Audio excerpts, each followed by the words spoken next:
Good evening, everyone. Nice to have you here. I'm Reverend Mary Margaret Earl, and I'm very excited to welcome you to our final community conversations of this series. And welcome, everyone. I'm Monique Marshall-Veal, Director of Special Projects.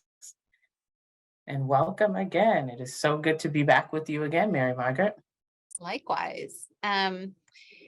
I'm happy to introduce folks who don't know that I work at the Urban Ministry with Monique, and we're an organization that works across race or place to dismantle racism and white supremacy culture and to advance racial, social, and economic justice. And a part of our work is offering these series of webinars about some of the issues that are facing Roxbury in particular.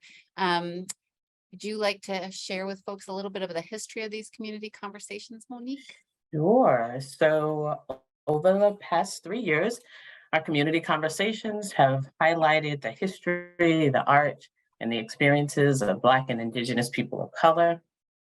These conversations have also provided an opportunity to raise awareness around some of the issues that continue to plague the residents of color in Boston neighborhoods.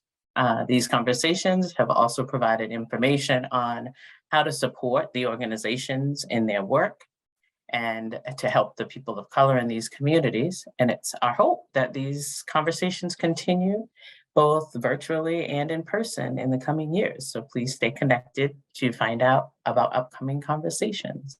And thank you again for joining us for tonight's conversation, which is with Karilyn Crockett. And our first item is that we're going to share with folks what we call a commitment minute by our sponsoring congregation, by our friends at Theodore Parker Church. They're going to share a little bit about why they're supporting the work of the Urban Ministry and this conversation in particular. Yes. Good evening and welcome. My name is Reverend Joanna Lubkin, and I'm the interim minister at Theodore Parker Church in West Roxbury. Our congregation has been connected to the work of the UU Urban Ministry and with First Church in Roxbury since 1712, when our congregation split off as the second parish church. We're so glad to keep up our support of the UU Urban Ministry by sponsoring this community conversation. We share the Urban Ministry's vision for a greater Boston in which all people can live with freedom and dignity and have equitable access to resources and an opportunity to shape the present and the future. And what a gift it is to gather together this evening with Dr. Karilyn Crockett as we explore ways to close the racial wealth gap, building just and equitable communities where everyone can thrive. May we be curious, courageous, and committed to building the world as it could be. Thank you for being here this evening. Thank you to Reverend Lubkin for that wonderful message. So now, should we go ahead and start with the introductions for our commercial by the Dillaway Thomas House?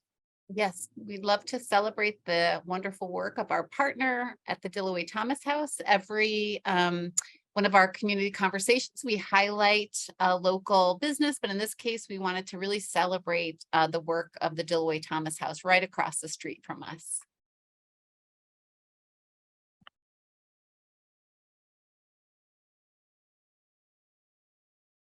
Hi, and welcome to the Roxbury Heritage State Park.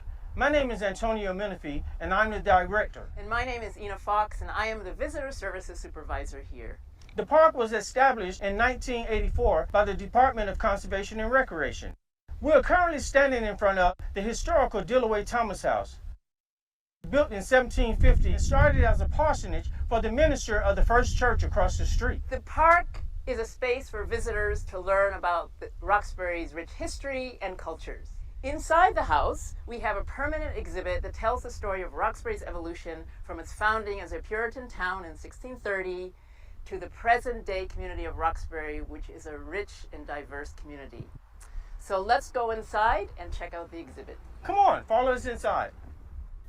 I'm standing in front of the kitchen hearth as it would have been when Reverend Amos Adams, pastor for the First Church, lived here. As you walk through the exhibit, you'll see that each room is devoted to a different time period in Roxbury's history and the people who are part of that history. During the siege of Boston in 1775, the Dillaway Thomas House served as the headquarters for General John Thomas and his troops. In the 1800s, Charles K. Dillaway, who was the headmaster of the Boston Latin School, he lived here. Now, what role did Roxbury play for the American Revolution? And who were the history makers in the 1950s when Roxbury became the heart of the Black community? You'll find the answer to those questions and many others when you explore the exhibit. To learn more about our guided tours, other programs, as well as our special exhibitions in the community gallery, please go to Roxbury Heritage State Park on the DCR website.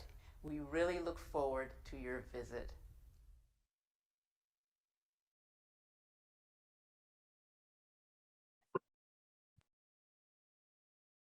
All right. I encourage anybody who's here to come in for one of our tours, but also to take a tour with the Dillaway Thomas House. They do wonderful work. And now is the time when we are really excited to welcome this evening's guest, who was kind enough to share some time out of her busy schedule to be with us for this last community conversation of the season, Dr. Karilyn Crockett. So Dr. Karilyn Crockett's research focuses on large-scale land use changes in 20th century American cities and examines the social and geographic implications of structural poverty and racial formation. Karilyn's book, People Before Highways, investigates a 1960s era grassroots movement to halt urban extension of the United States interstate highway system and the geographic and political changes in Boston that resulted. In 2019, this book was named one of the 10 best books of the decade by the Boston Public Library Association of Librarians. Previously, Karilyn co-founded multicultural youth tour of what's now called My Town, which was an award-winning Boston-based nonprofit.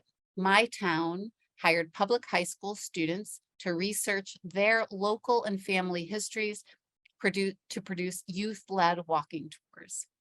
During its nearly 15 years of operation, My Town created jobs for more than 300 teenagers, who in turn led public walking tours for more than 14,000 visitors and residents.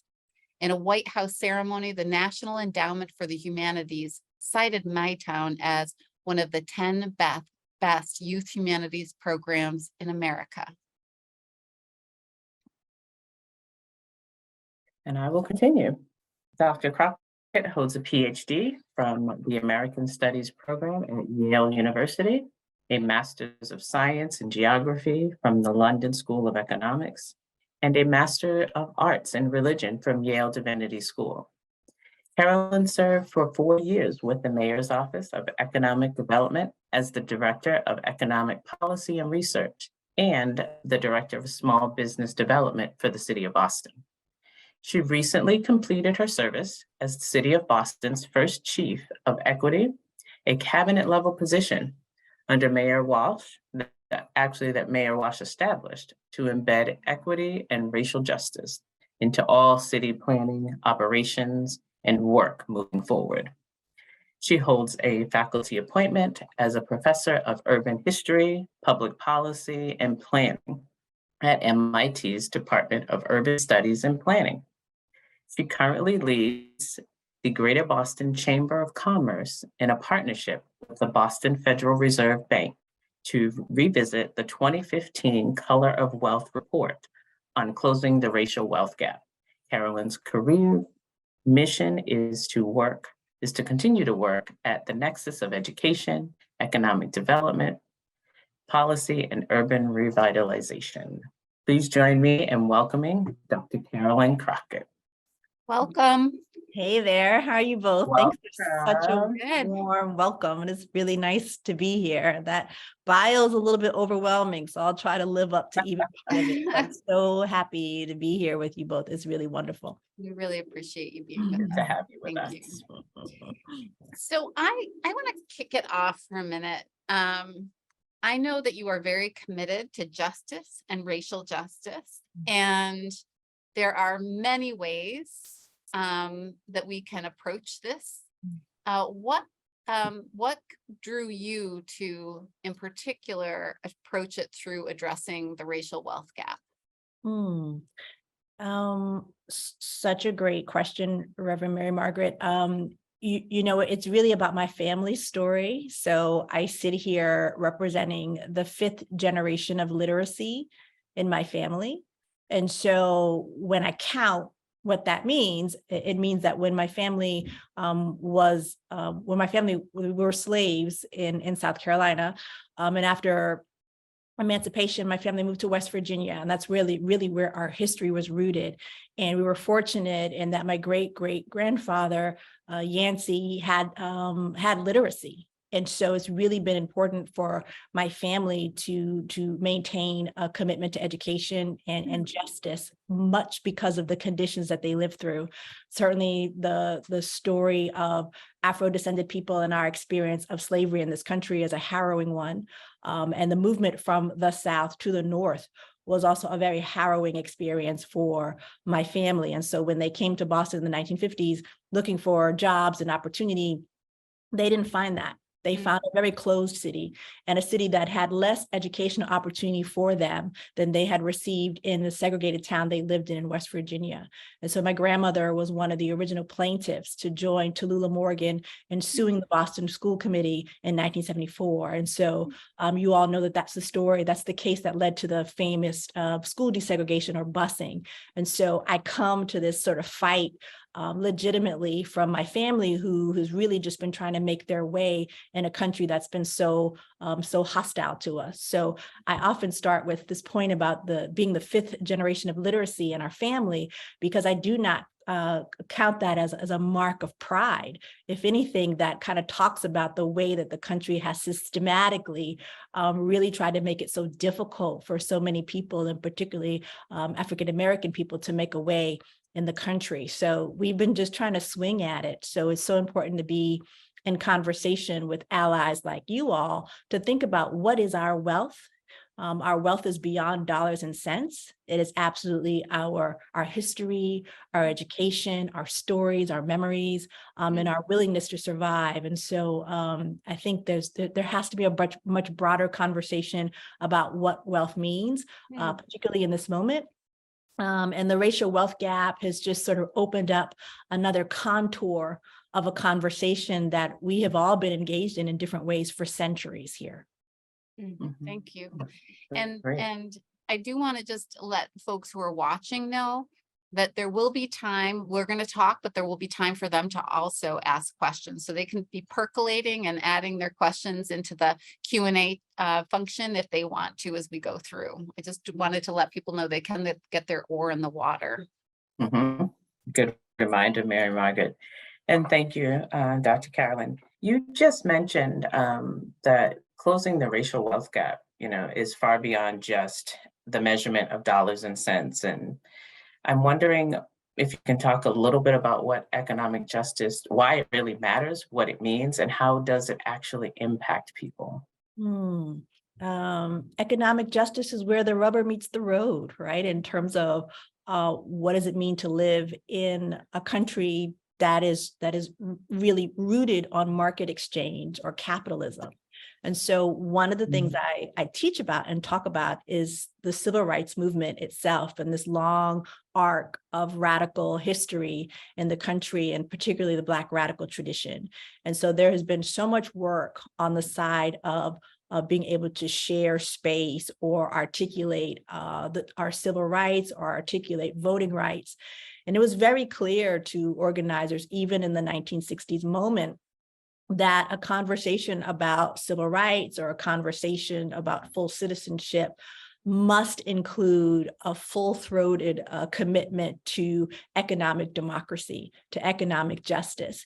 And I like to remind folks, and have had so many conversations, even with the students I work with who are constantly teaching me that the economic imperative of even the March on Washington was named the March for Justice, for Jobs and Freedom. So that economic justice piece was very much a part of the March on Washington. And so it's important to make sure our frame is big enough. And to know, again, as I alluded to my family's own story, as slaves, as enslaved people in South Carolina, the reality of enslavement was as much a social and legal condition as it was an economic condition. And so what it meant to be property, what it meant to work for no wages, absolutely starts us in the need to have an economic discussion of redress, which absolutely understands the foundation of the country's economic health, economic identity rooted in slavery is an economic proposition that must be set straight. When you say economic redress, is reparations within that comment? Let's talk about all of it. Absolutely. So reparations, conversations about infrastructure investments, conversations about education, conversations about what are we even talking about in this moment of a racial reckoning? What's the rest of the conversation that means setting people right economically, socially, and politically? And reparations absolutely is part of that conversation. So I'm glad you raised it. Absolutely. What does the lack of economic justice look like in Boston? Like what does it look like? How's it impacting people in their day-to-day lives? I think it is a generational discussion that we can have about what it means to constantly be starting at ground zero. And so any kind of conversation about the racial wealth gap is really talking about what does it mean to create generational wealth, actually. So once you close the gap, how are you able to provide people with what they need to survive from one generation to the next so that people can actually not only benefit, but move away from starting at zero? So one of the stories to illustrate that I can tell is, again, my own family's experience of being in Boston and being in Dorchester. So I'm a proud Dorchester kid, born and raised in Dorchester, the best neighborhood, the biggest neighborhood, the most diverse neighborhood, the most green neighborhood. All the Dorchester pride is in me. And when my family was here, they lived not far from where I am now, a part of the neighborhood that was redlined. And so my family had a very, very burdensome mortgage and a mortgage payment that they were not able to maintain. A big part of that, again, had to do with being in a red line neighborhood and not really having the financial wherewithal or even the financial terms to be able to maintain the property. My family lost that house. We wound up moving to another part of the city, and then we wound up leaving the city, moved to Virginia, and came back. And people working jobs and just trying to make their way, we wound up living in public housing. But I was grateful for that. I was grateful for my grandmother and aunts and uncles to be working, but it was a very different situation. So as someone who grew up in public housing, as a consequence of economic downward mobility, that was how I grew up. And so then when it was time for me as an adult myself to secure housing, to be able to finally purchase something, I enter the mortgage market myself as someone who does not have any asset from my family. I didn't have any inheritance. I didn't have money for a down payment from my family, and that kind of generational struggle. And so when I was talking about the lack of generational wealth, the reality of trying to start from zero, every single person in your family or every generation almost starting all over again, or actually starting from below zero, is a consequence of what it means to not have economic justice, is a consequence of what it means to live inside of a racial wealth gap and to live inside of structural racism that does not allow you to accumulate the wealth, not even to be wealthy, but just the wealth it takes to live in the US economy. Excuse me. I think that's a really good, that's a very good concrete example. Yeah, thank you for sharing that. Great. So I'm going to go back a little bit to when we first met Dr. Karilyn. And we met you through the Please publication. call me Monique. Monique, please call me Karilyn. Please call me Karilyn, or if I'm a grade your paper if you keep calling me. All right, fair enough. I don't want any grades. Okay. I don't want to give you any. All right. So we did meet you through the publication of the People Before Highways. And that was through one of our mutual friends, Mimi Jones, Yes. who actually led a community reading from the text. What did you learn during that research? And how did it change your perspective after writing the book? Yeah. And maybe what even surprised you? Thank you for calling the name of Mimi Jones. May she rest in power forever. A powerful source of light in education and community. And that reading was so moving to me. I had never been at an event where people were reading this book aloud. And so thank you for having that event or sponsoring it and letting me be there. It was wonderful. I learned so much writing this book, and it continues to teach me lessons. And the biggest lesson I learned is that, you don't fight because you think you can win. You fight because you feel like you have to. And so when I interviewed about 40 different people to really learn about a story that many of us know and are proud of, this fight to stop the expansion of I-95 in the 1960s. This was the thing that was happening in cities across the country. There was so much money available, 90 cents on the dollar from the federal government. So all of these cities and mayors and governors and folks were just grabbing up highway money.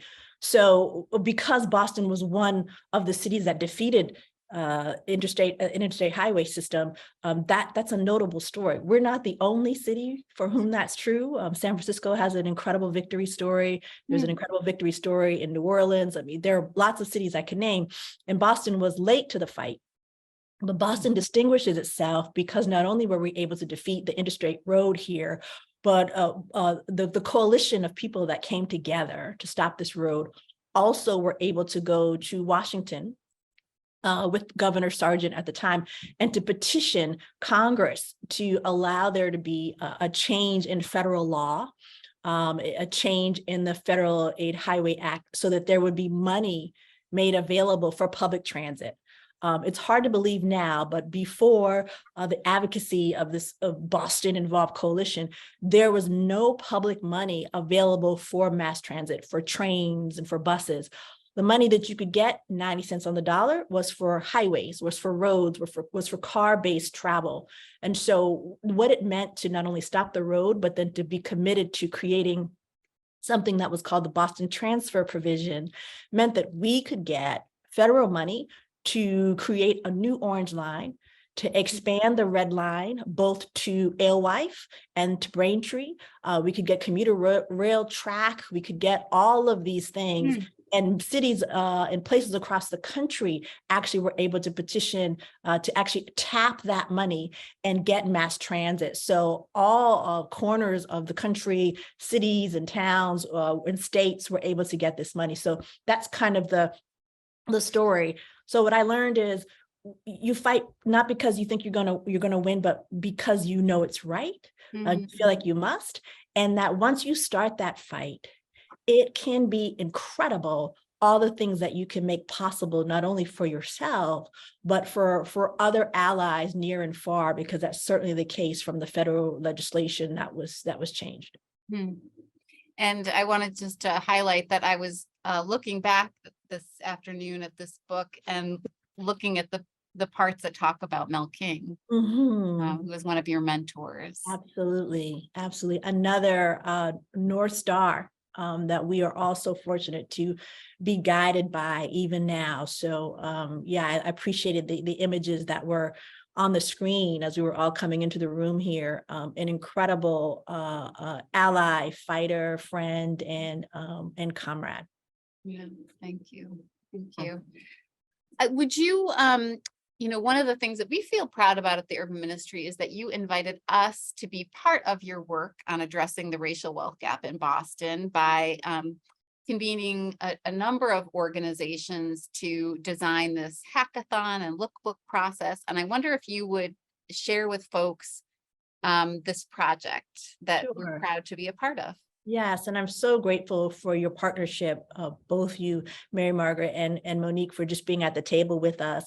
And so, as you mentioned in the bio, I continue to be engaged with the Greater Boston Chamber of Commerce and its partnership with the Boston Federal Reserve Bank as they continue to do research on the Color of Wealth report. We know that it's not enough to research this issue. It's not enough to tell us more of what we already know and feel, but there has to be action and there has to be more sort of mobilization that goes along with this work. So there is this work with the Chamber, which continues in the Federal Reserve Bank, which is great. And then there is this other project, the Hackathon and Lookbook for Equity series, which is essentially a project that brings together nonprofit organizations, faith-based groups, to think about the racial wealth gap. And really excited about this coalition because we sit in community together. We sit in neighborhoods together, and we're asking questions about neighbors, residents, colleagues who are trying to build wealth for themselves right now. And the question that we put to the table is, what is it that you want to understand about the racial wealth gap? And so we've taken those questions from our partners, who are community-based groups, faith-based organizations, and then partnered with archives. So the archives are university archives, like at MIT, at BU, UMass Boston, UMass Lowell, Northeastern, Harvard Radcliffe, the Schlesinger Library, And so asking the archivists to help answer questions of community leaders and activists. And a hackathon is a funny thing, right? It's kind of like an engineering or an MIT thing where you have like a really challenging question or an issue, and you bring people together to creatively solve that issue in a new way. And so the issue that we're trying to solve here is the racial wealth gap. And we're trying to allow people who are on the front line of the work in community to raise their questions, to bring archivists together to share their materials. And then we just invite the public. We invite residents, young people, students. We invite people to literally hack it out, which is to sit together, to share information, to share materials, maybe to share a lot of snacks, probably some Mountain Dew, probably some Cheetos or something, all kinds of things that keep you fueled up for the day. And at the end of the day, people will have a chance to share what they're finding. This is really about sharing information, getting a way for us to think about the past. So this is why the archivists are there. We're thinking about some of the past efforts to address the racial wealth gap or economic justice. What can we learn from other efforts to organize, to mobilize, to address economic justice issues? These are not new issues. And what would it mean to look back maybe 50 years to the sort of 1960s moment to say, what have we been doing as organizers, as activists, as communities to address economic injustice? And how can we use that backward glance to imagine new kinds of possibilities for the future, the next 50 years of social action, the next 50 years of city imagining and planning? And so in this way, the Hackathon project is a 100-year study to really think about, again, the past and the future.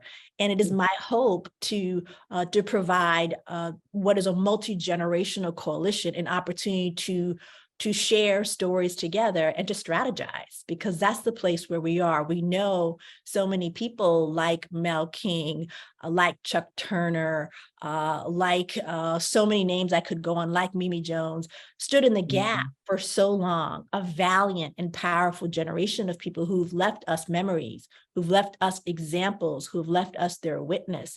And I believe it is our responsibility, our moral responsibility, and our strategic responsibility to learn from this generation of people who have been working and who sacrificed so much for us. What can we learn from them, and how can we take those stories and bring them into the future, which is exactly what this Hackathon and Lookbook project is about.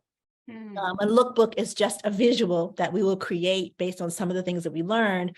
And the larger goal here is not just to have a day of problem solving and deep diving in archival materials, but also to create an archive, a new kind of archive that we hope to be able to share in about 3 years' time. And this archive would be really gathering organizing histories, radical stories, stories of mobilization, stories of strategy that people have told us that they want to hear about. So the hackathon is a chance for us to gather questions, and those questions guide us in the short term, but also in this larger mission to create this archive that people can draw from as they continue to imagine alternative futures. So a big project and not for the faint of heart. So that's why I'm glad y'all are here. And because we're leaning on you for guidance, for insights, and really trying to be intentional about how community is able to come together and the kinds of resources that we make available for ourselves. And so that's the hope. And I'm really honored to be a part of this project. We're just trying to keep up with you, Karilyn. That's all I just say. That's just the truth. Like, I'm just trying to keep up. I don't believe it, not at all. Oh, it's very true. I want to just jump in with one of the questions that has come in by Michael, who says, this is a brilliant presentation. How does the generational struggle and starting from zero, along with seeing your family lose a home, affect you today? I ask because I imagine there are others who are viewed as having made it while they also carry these personal, familial, and communal scars. A beautiful question and reflection. Thank you for it. Yeah, it's difficult because when people try to kind of have a conversation or realize that we're still in a fight about understanding what structural racism looks like, and that to understand that it's not just about working really hard or getting the right education or living in the right neighborhood. There are some real barriers that we have got to, one, recognize, name, and dismantle. And we're still, as a country, in a debate about what that actually, whether it exists and what that means. And so it seems impossible to create a united front in dismantling so many policies and so many structures that are causing ongoing harm. Yeah. So difficult, but I share the story and I try to share it in all kinds of circles because you want to have people understand the particular granularity of it, but also from a generational perspective, how even though I can start by talking about the history of enslavement, but how I can also trace the line to how that affects me and my family to today in 2023. And that's a very real story. Thank you. And we're not alone, unfortunately, right? I'm not special, right? This is not, oh my goodness, I can't believe this is Karilyn's story. This is a population level conversation, even a global conversation. And so we want to be specific, but is not just a story of a unique woe is me. It's thousands and millions of people in the same situation. Thank you. Thank you, Karilyn. And, with that being said, there are many, many voices that are important and crucial to this work. And as I think about the work that you're doing with the hackathon and all the other work for our communities, there's a voice that's really important. That's the voice of our young people and young adults. And I'm wondering if you can talk a little bit about, why is their voice important and how do you work with them and teach them to, quote you, to fight, not to win, but because you know that it's right and because you have to. Yeah, thank you for that.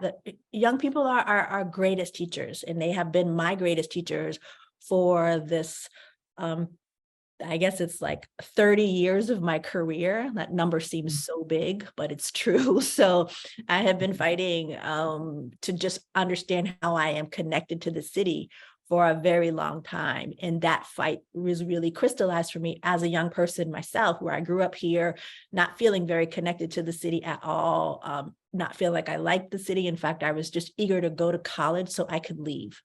And so for many neighborhood kids, for many kids of color who have the opportunity to go elsewhere for school or work, in the 90s, when I was coming through, you just wanted to go to Atlanta or to New York or to someplace that felt welcoming, where there felt like there was possibility.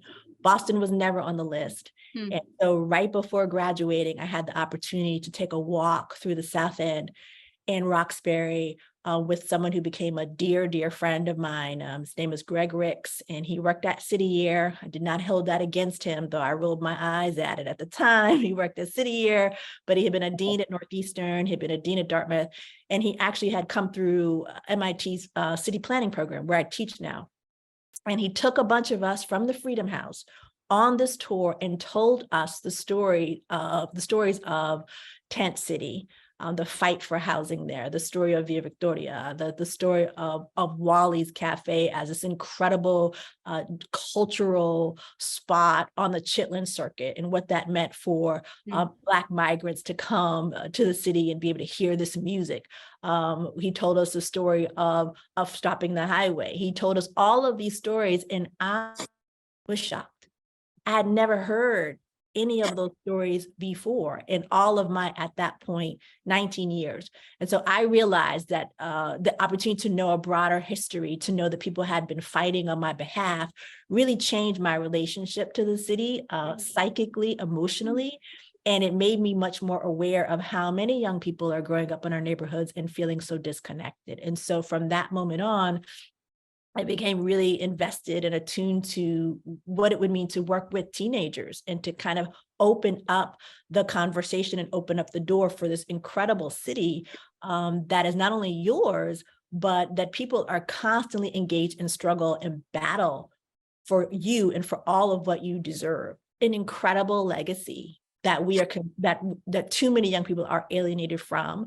And it's not just youth of color, it's all young people that are in the neighborhoods, because there's really a gap between how you experience growing up here and what it means for other people who come here to go to school or go to work and feel like Boston is a global world-class city. As a neighborhood kid, you are often completely removed from that reality. So young people are honest. Young people are hungry, they are eager, they want to be a part of things, they are part of things. And so their vision, their energy is so sustaining and so thrilling for our entire city, for the world. And for me personally in my work, young people continue to anchor and guide me, because I know how important their insights are. Thank you. I want to just bounce over to one of the questions that is coming in from Barbara, who was referring back to the hackathons and asked, how do you select the places to host these hackathons? And do you consider the cities outside of Boston? And if so, how can they get involved? Oh, So obviously somebody who's excited by this concept of a hackathon. Yes, thank you for this question. Is Barbara? Barbara. Yeah. So right now the hackathon is scheduled for May 20th, and it will be on MIT's campus. And so part of my privilege of working at MIT is to make them do things that we want them to do, like host us, like feed us. And so we will be at MIT, but we are very much in a conversation about what it means to bring this work to other places.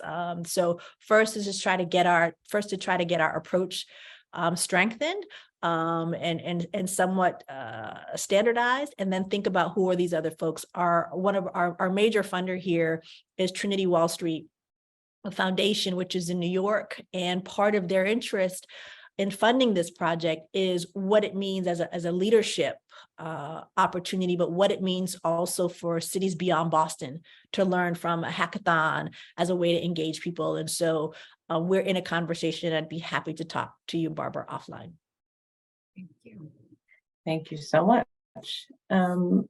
We know that this work has its ups, it has its down, and kind of that balanced moment.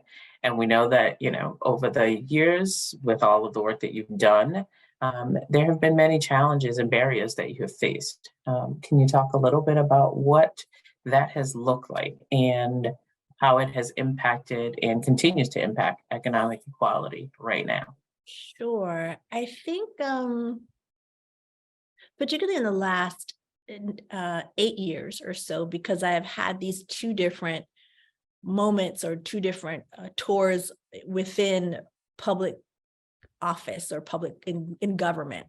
I'm trying to think about the right words. It's not like a tour of duty. It's not like a term. It's just like I have worked inside of Boston City Hall, very unexpected. So I think with the question that you're asking is about barriers, but what's been interesting to me is to be someone who works between and across sectors. So sitting now in the academy where I have sat for a number of years, moving into government, moving back into the academy, working with the private sector through the chamber, having started a nonprofit as my first job in my 20s.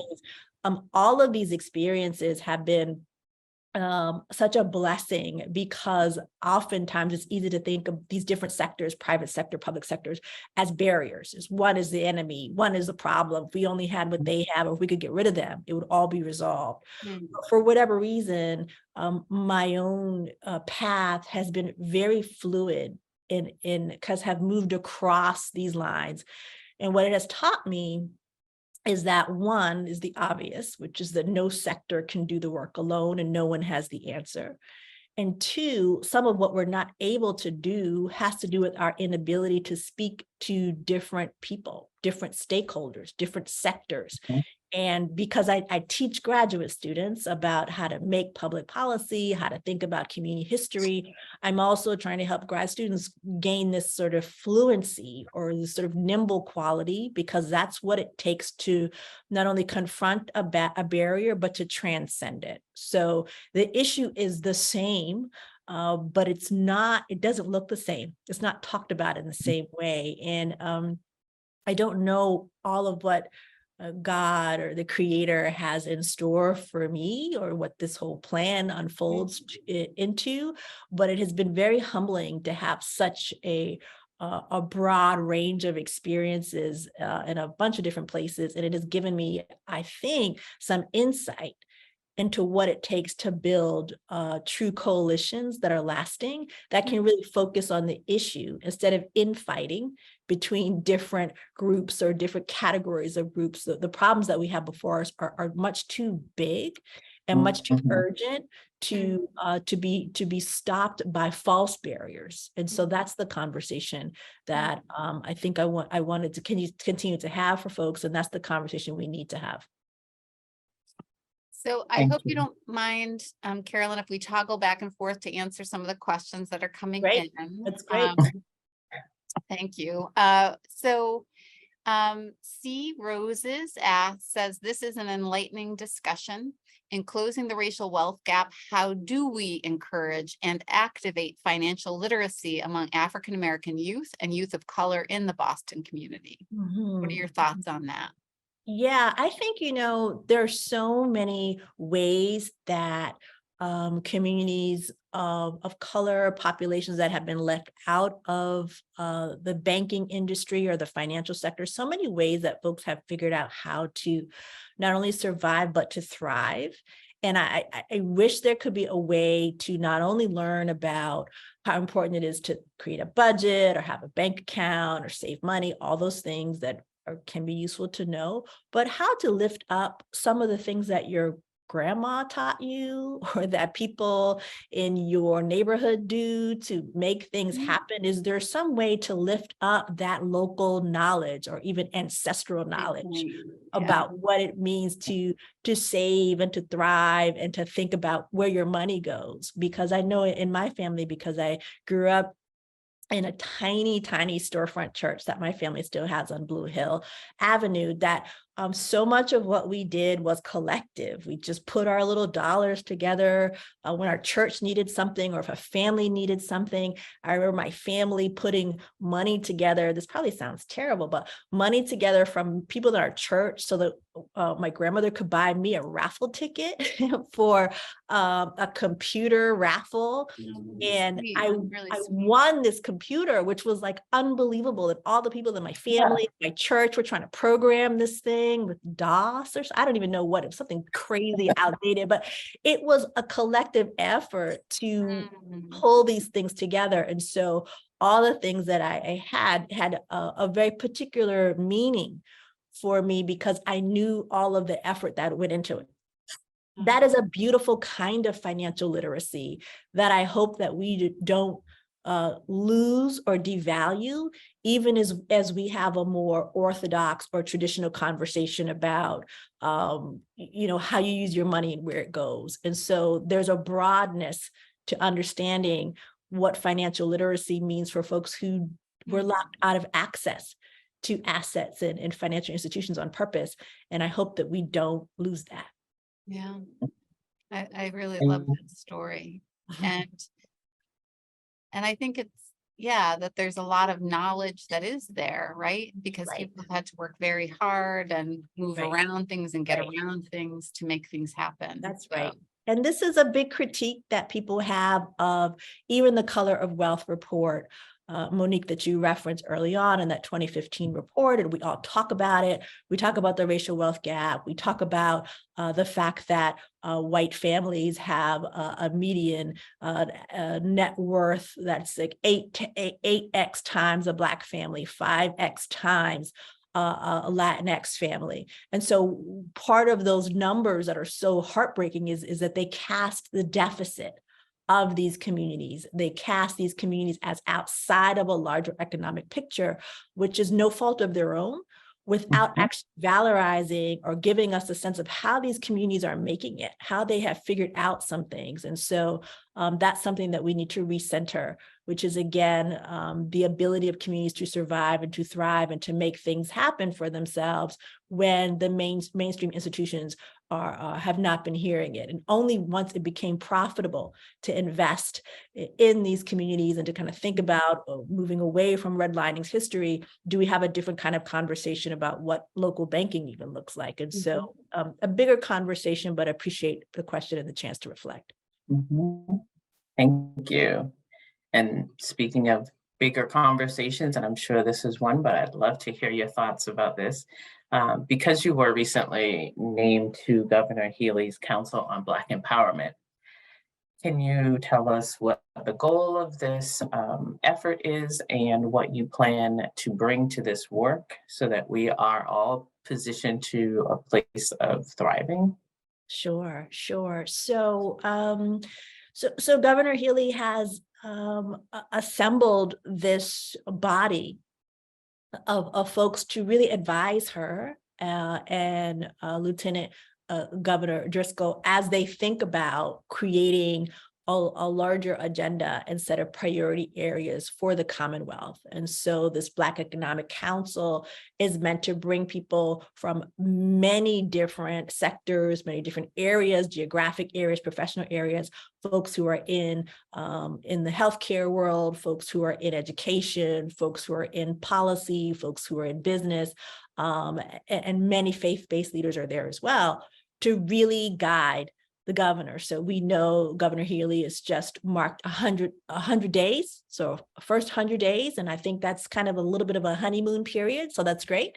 And now we can start to kind of lean in and say, well, what will success, what will health and well-being look like for the Commonwealth and for Black communities here? And can we actually put some guidance there? Some goals, some priorities. So it's very much, I think we're very much in a learning mode, very much in an advisory role, but there's a lot of people on this body, including myself, that's very eager to kind of get to work and to build out a plan that we can feel good about and we can use to hold this new administration accountable. Excellent, thank you. And we look forward to that work. I actually have a question from Q&A, and this is coming from Kenneth. And his question is, what does it mean to revisit the Color of Wealth report? Is it an update, recalculate, and when will it be released? Sure. So it's meant to actually expand upon the original 2015 report. So the 2015 report really focused on the sort of the Boston metropolitan statistical area, which is just kind of a larger net around Boston. This new study will be a statewide report looking at particular gateway cities. This new report will have a larger sample size, which was a critique of the 2015 report, that there was the N or the sample size was about 400 people. There will be an expanded effort to think about root causes. So not just the gaps and what they are, but how do we understand what's driving those gaps? And then how can we maybe do some modeling to figure out what kinds of policies and what kind of strategies would actually close those gaps. So there's a desire to go wider in terms of geographic coverage, to go deeper in terms of our understanding of root causes, and to also lean into what are strategies for closing the gap. And we're fortunate because there are a bunch of partners who are at the table, including the Greater Boston Chamber of Commerce, the Boston Foundation, the Barr Foundation, and Eastern Bank.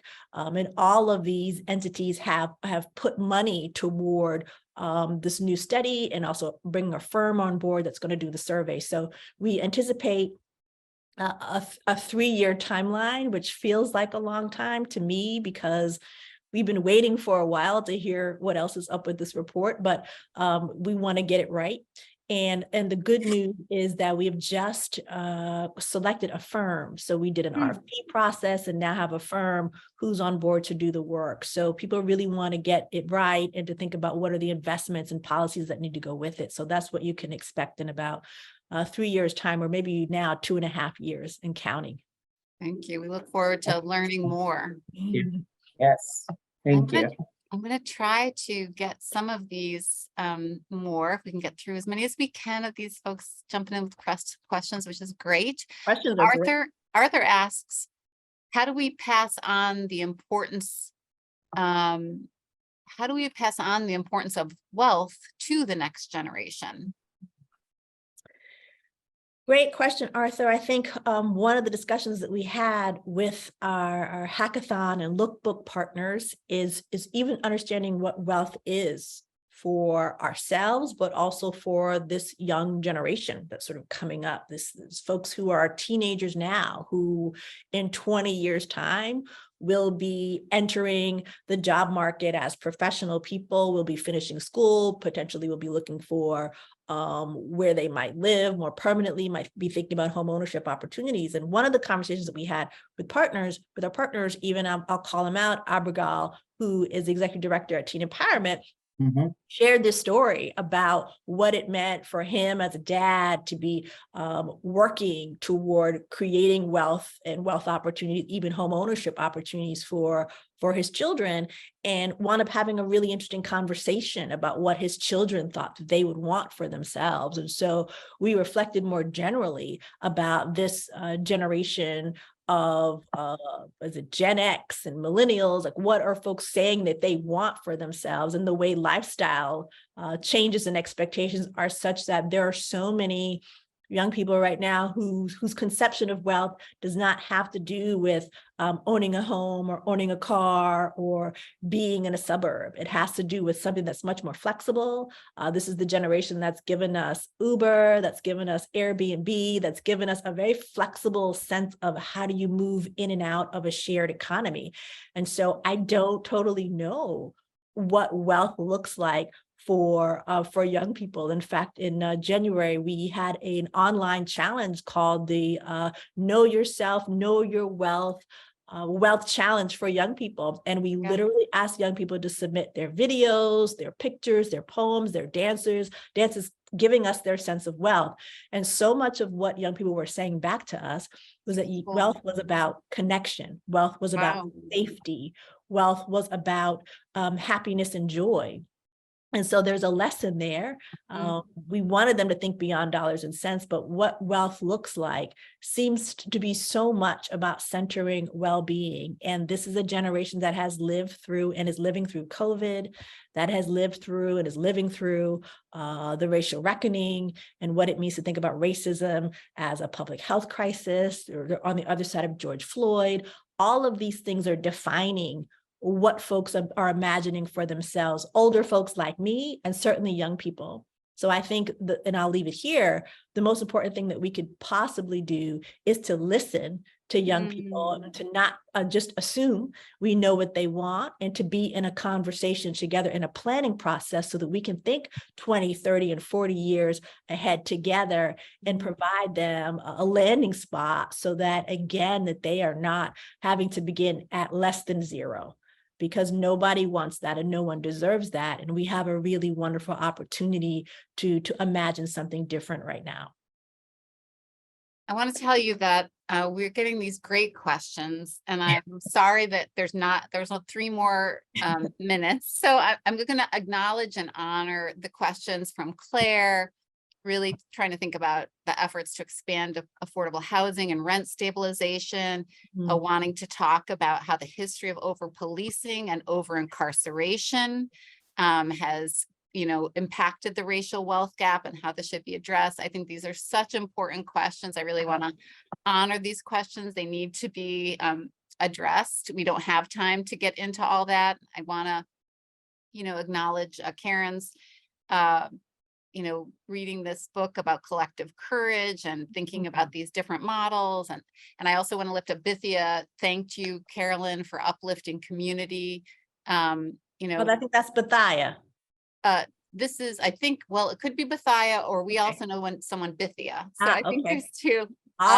Yeah. But just celebrating, uplifting community and talking about some acknowledging foot soldiers who have not gotten some of the accolades. But I just want to acknowledge all those and thank you for those great, important questions. Maybe Karilyn will come back next season and unpack some of those. I wanted to kind of just ask you just to say a last word about, in the face of it's daunting, talking about the racial wealth gap. And we at the Urban Ministry, I feel like we think about it all the time. Like, what is our work in addressing the racial wealth gap as a concrete way to address racial injustice?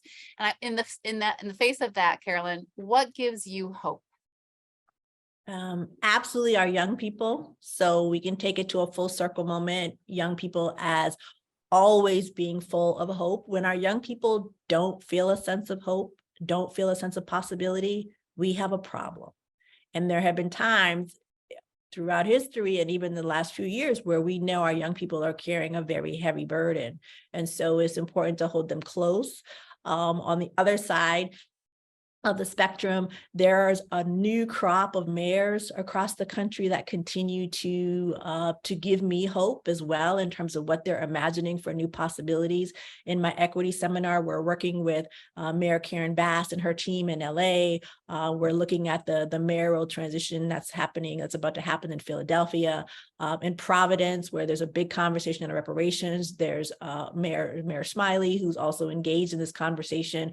Mayors are trying to make it happen, and it matters. That's big work. That's legacy work. This is the work of creating new futures for ourselves and for our young people that we must center. And so that's the work that commands us to action, commands our attention, and cannot afford for us to lose hope or lose energy, because then for sure the future is lost. So young people and the mayors who are trying to make it happen for us, let's lift them up. And I appreciate all of y'all in this conversation so much. Thank you so much, Dr. Karilyn Crockett. We really know that your agenda and your day-to-day schedule is packed, and it was a real gift to us that you spent this time with us. I'm really grateful. We're really proud and honored to be part of the hackathon with you. So glad. Thank you. Thank you. Thank you so much. So we're signing off on season 3 of Community Conversations. And this year, Closing the Racial Wealth Gap. We are so grateful to everyone who tuned in with us to learn more and to be part of the work of the Urban Ministry in doing something about it. So thanks, everyone. Thank you all for joining us for this season. Thank you so much. Bye. Have a good night, everyone. Everyone, thank you. Thank you. Bye-bye. Good night. Thank you so much.